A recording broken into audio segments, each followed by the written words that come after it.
Well, hey, how are you? Kumusta po kayo? And welcome to another edition of Paul Presents Art.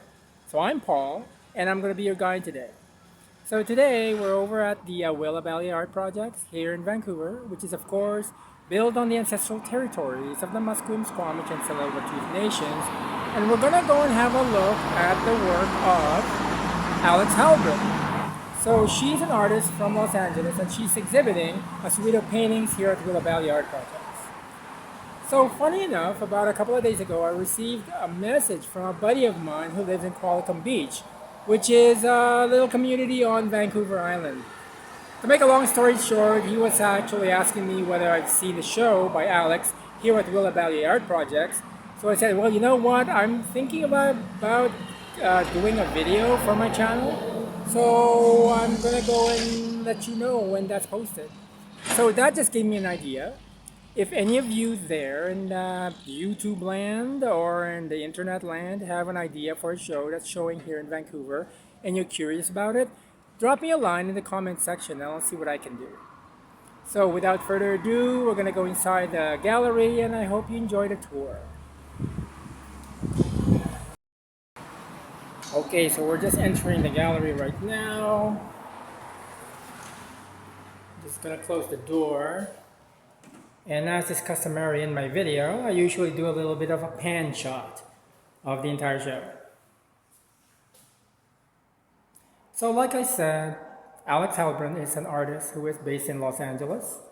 And what I'm going to do is I'm going to go and read a little bit about her in the bio because it's really great brochure that they issued with a really excellent text by Ashlyn Ashbaugh, which I'm going to be referring to a little bit more as I talk about these paintings. And I'm just going to go and focus on this one, and I'm going to go and read a little bit of the bio. Alex Heilbron's work employs patterns to explore how femininity is perceived culturally, psychologically, and politically. Now, the thing about it is that the title of the show is Assembler. And when you look at all the paintings are all acrylic on canvas. And I'm just going to focus on this one. And they have titles like Automa, Internal Processing, Hysteresis, ADA, Casual System. You get the picture, right? There's a certain sort of like computerized binary code that's happening. And the thing about it is that I'm going to read a little bit of the brochure because the brochure, I'm going to show you the brochure right now. See the brochure, it's actually subdivided into zeros and ones and very binary. And I think the zeros tend to sort of like refer to sort of like the history of the computer and assembler languages. And the ones tend to sort of like refer more to the entire practice that Alex employs in terms of how she makes the paintings. And I think we're going to go and have a look at that first. I'm going to just recite one of the descriptions. So Heilbron's paintings repeat a four-petaled flower grid, translated between computer programs and then onto the canvas by Heilbron's hand. The grids stretch and warp, frayed by pixelation and slippage. So let me just pause on that because I'm just going to go and have a look closely about with one of these paintings. Like for example, this painting, you can see the four-petaled flower. And when I'm looking at these paintings, there's a certain flatness about them. They're almost like screen prints.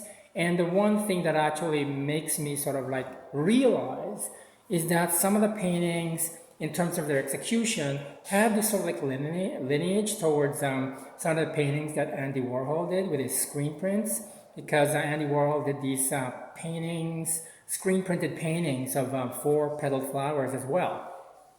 That's one of the sort of like historical things that I've been sort of like looking at or thinking in terms of art historical sort of like lineages when I'm looking at these paintings. There's also this sense of flatness about the paintings. A flatness that is kind of like akin to, let's say, printmaking technologies, you know, like I mentioned a screen print before. But at the same time, these are all hand printed, as is referred to in the text. Now we're gonna go and have a look at these two large paintings, because there's a large painting in the front as well. And I want to read something about these 3 large paintings. In 3 large paintings, rows of opaque circles and patches of glitch interrupt the grid. The painted grid is woven like brocade cloth with the ordered density of a motherboard. I'd like to talk a little bit more about the femininity aspect of the paintings, and also kind of like the mention of the woven, because there was a term in the text as well that kind of made reference to the Jacquard loom. So the Jacquard loom is this machine that actually is a, well, let me read something. The first machine to use a form of binary code was the Jacquard loom. Punch cards directed the pins of the loom as it wove intricate patterns. Every computer design used similar punch card systems to input data. The Analytical Engine wrote Ada Lovelace of one such design weaves algebraic patterns just as the Jacquard loom weaves flowers and leaves. Incidentally, after some additional sort of like Googling, the Jacquard loom was actually created in order to actually sort of like make it easier for like really complex patterns to actually be woven. Patterns like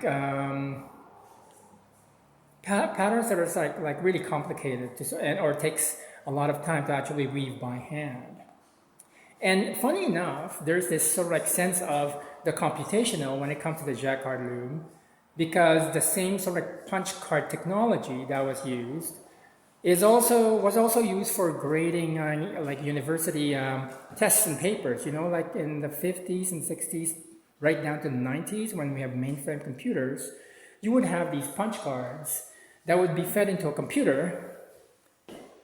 And what happens is that, you know, the tests are usually multiple choice, and then you would actually shade in the blocks in terms of what the answer is, and then you're going to go and feed that into the computer, to the mainframe. And then the master punch card, which contains all of the answers, will actually go and look at all of the answers and grade you for it. The thing about the binary is actually prevalent in this entire show.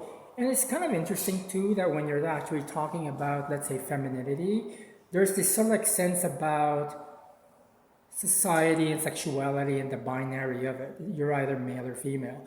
But, you know, like I have this opinion about sexuality in terms of, like, you have this scale from 0 to 100. And let's just say 0 represents masculinity and 100 represents femininity.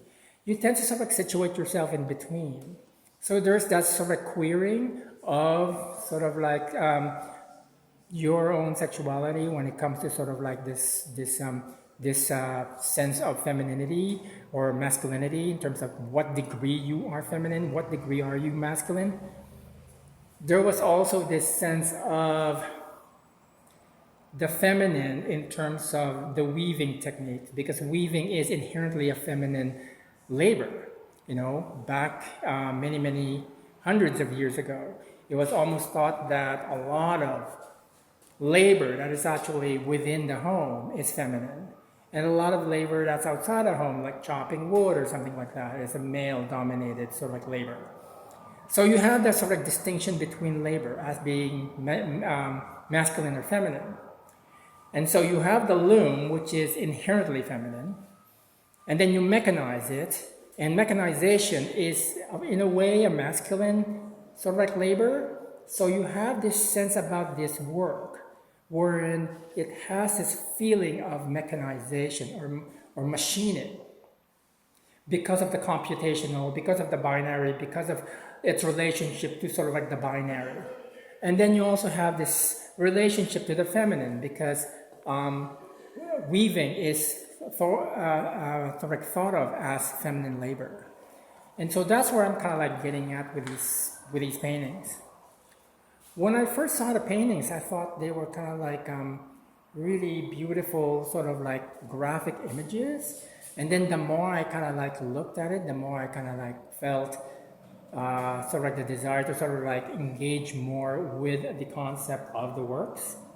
Because another thing that's actually being told, that's being written by the text by Ashlyn Ashbaugh, is that Alex Heilbron's work investigates the conceptual and formal potential of pattern as an index of cultural perceptions of femininity across various social, psychological, and political contexts. And so I'll have all of that information in the description area, just in case you need to refer to it, because it's a really interesting read, and I think I would actually highly recommend it. And I hope you enjoyed that tour of Alex Heilbron's work here at the Willow Valley Art Projects in Vancouver. If you did, feel free to subscribe to the channel, like the video, or share it on your social media channels. It's all up to you. Thank you so much for spending some time with me. Maraming salamat po sa inyong lahat. You have a great day, and I hope art informs your life. Always. Have a good day. Bye-bye.